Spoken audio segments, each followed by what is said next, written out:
welcome to our first myth busting session. I think this is going to be a popular series. We saw on the community that this was something that everyone was keen to get stuck into. So we're bringing you a question today. We asked everyone what they'd like to see, and this is one of the ones that's been voted for the most. So Jess, I'm throwing it at you. The thing we're going to be busting today is, are crates bad? So give us a little rundown then. In fact, let's go way back to basics. What is a crate and why is it used with a dog? So crates are fairly modern.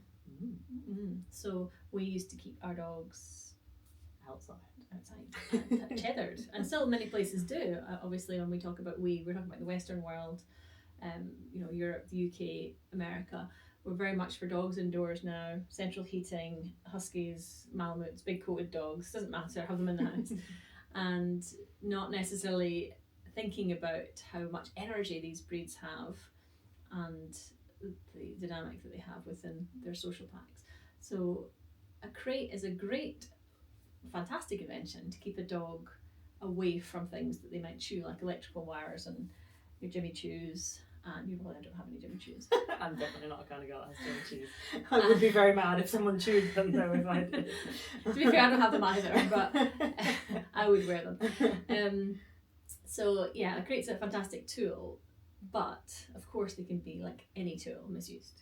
I think that's a really good place to start with the safety, right? So it can be very clear to see when we've got a puppy and they're into everything and they're chewing up the skirting board and they're causing all kinds of chaos, and we leave them for 1 second to go to the toilet and we come back and suddenly everything is everywhere.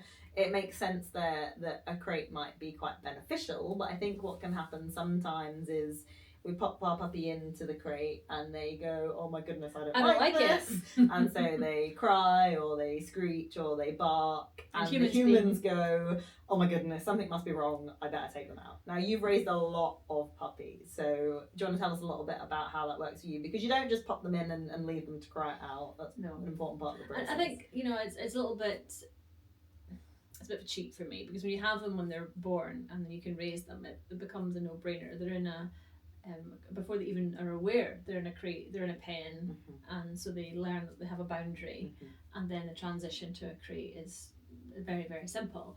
And what I do is when they're about 5 weeks, I start to put them from a group of each other to twos in crates, and the two becomes one next to each other. And this is such a nice transition, because when they go, I've never had them go at 8 weeks, but I think staying longer with the pack is really beneficial to learn from each other socially. But when they go, well, I've done this all my life, it's not a problem. Whereas if you imagine a breeder who has had a lovely litter, done everything for the litter, they've never been in a crate, and the first night together in a big pile of puppies. Yeah, and all they know is each other and the warmth, and they have, I don't know if people know this, they have a thermal camera in their nose where they can heat sense. It's the first thing they do. They don't have any sight, they can't hear. And the only thing they can do is they can find mum through, they can't smell either, through her, the heat that she's giving off. And so that's a huge part of being, the comfort of being together. And then we take them away, we say, pick that one, and we take it home, we go, right, the internet says I need a crate, and we put it in a crate in jail. And the puppy goes, where is everybody? Why am I on my own? I don't want to be on my own, I want to be with you. And then the puppy cries, and the human goes, I feel sorry for you, and this is much better. So crying is going to work, and I'm going to cry again. So we continue this process. Or we have an owner who says, well, the internet says I must let them cry it out. And the puppy says, I don't know how to self-soothe. I've never had to do this before.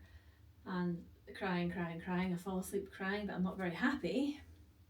And that, as we know with humans and puppies, that can lead to many problems emotionally. So yeah, both of those are extremes are and there's going to be personality differences within that, I assume. So I brought Atlas home, and for all of his complexities, the one thing he did do well was crate train. So I bought a little warm microwave teddy, and he went in with that, and we had a little bit of fussing, but he actually settled down. And I think by the third day that we had him, he was sleeping till 4 a.m. We were getting him out for a pee, and he was going back in quite Absolutely, happy. you're going to have dogs that just go, yep, fine. And I've had that myself.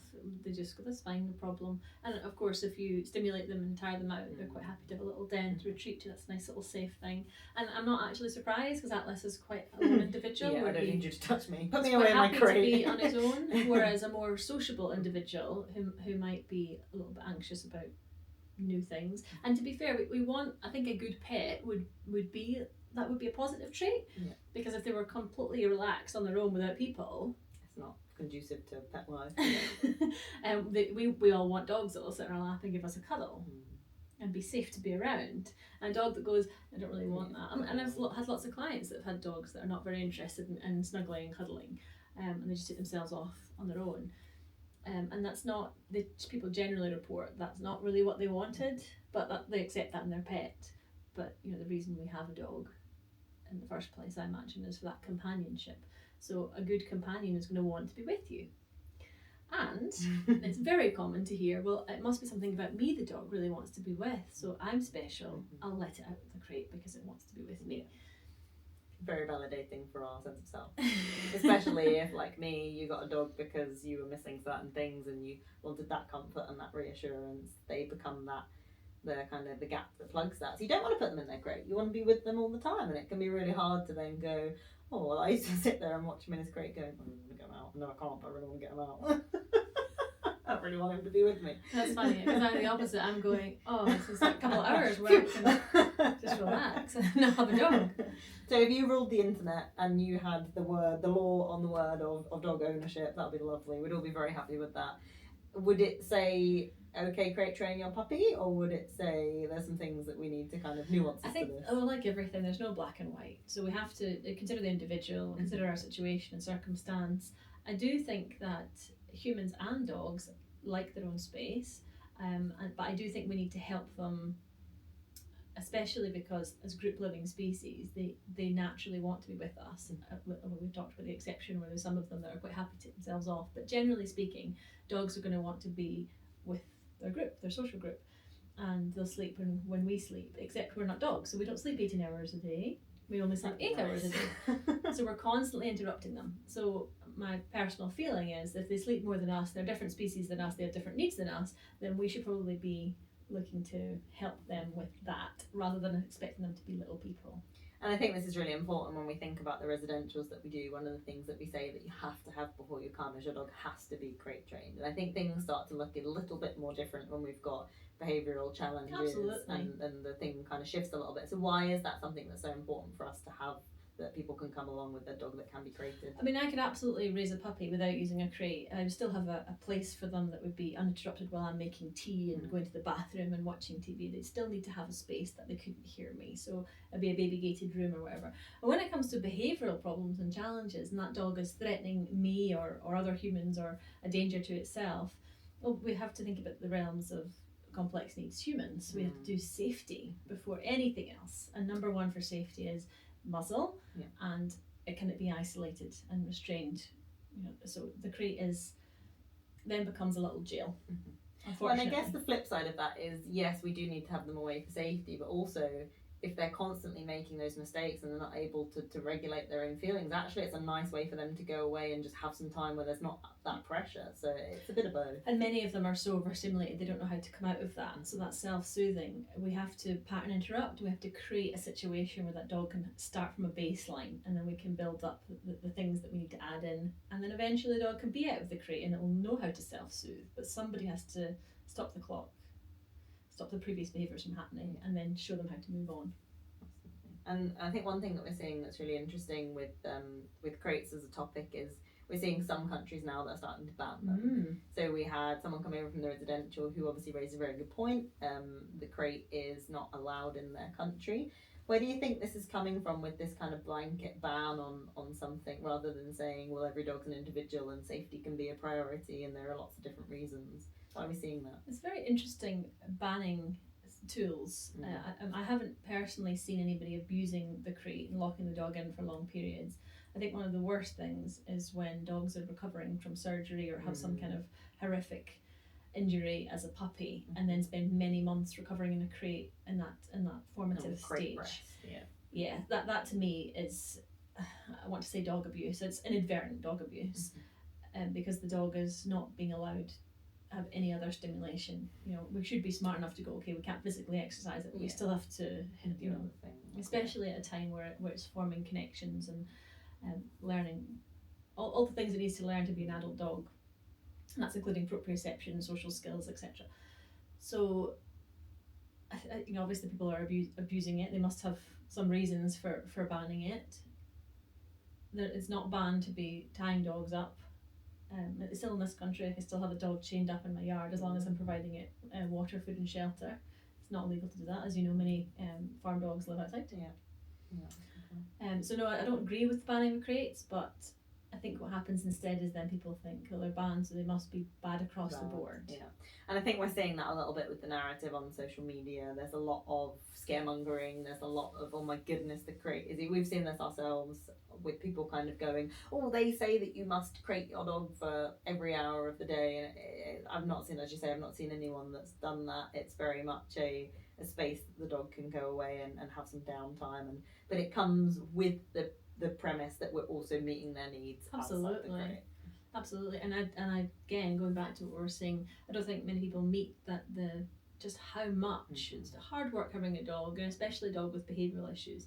So there's so much, we call it uptime on Honest Hounds, where we're doing walks with the dogs, one-to-one training, enrichment, and we need 6 hours of that a day. And especially with a dog with behavioural issues, it needs a lot of attention. That's 6 hours of its awake time doing things, and then 18 hours of processing that, chopped up into bits. The time, not the dog. So one of the negative things about crates can be the danger of them. So the wired crates these days can be quite flimsy compared to when I first started. The crates were not as, and obviously they're cheaper now. Crates were expensive, they were hard to get. Now they're, you can go to any pets at home and grab one. Yeah, and they're really thin wire. So if you had a dog, especially one with behavioural problems, who was trying to eat its way out, it could hurt its teeth, it could get stuck in the crate. All sorts of things can happen. They can very easily damage themselves and the crate by eating the plastic bottom and so on. So there are different types of crates. You have crates for travel, for aircraft. You have high impact crates that the dog can't get out of. They're very flat on their sides rather than having bars where they can get their mouth stuck into. And if a dog was struggling that much, then obviously there's medication that we can do to help ease them into that. But I think it's probably worth mentioning my newest rescue, Nembu. He didn't want to be crated, and he hadn't been crated, and he's 2 years old, so I took my time with that. And in fact, he actually settled in the car crate easier than the house crate. So I got him into a routine with that, and then I could switch that routine over to the house crate. So he can now, after, I think probably took a good couple of weeks for me to be able to do that, but he was screaming. So I don't recommend letting them scream it out, because that's just adding stress. To everyone. Yeah, didn't want to use medication initially with him. He was a young, healthy boy, just didn't know how to do that. So I started with exercise, tiring him out, tiring his brain, and getting him into a routine of sleeping.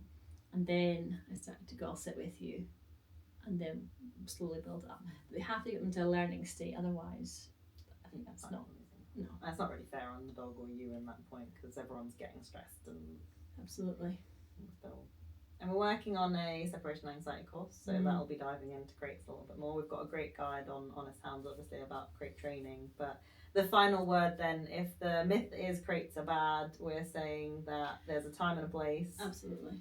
Depending on the situation. Yeah, and it doesn't have to be a crate. You can use a room, a baby gated area, under the stairs, wherever. It's about teaching the dog how to be on its own in isolation, which is against its natural instinct as a group living species. They do everything together. They hunt together, sleep together, play together, eat together. And so for us to say, take a dog and I'm going to keep it on its own, we have to help it cope with being on its own. And a crate can be a valuable tool to help you get there.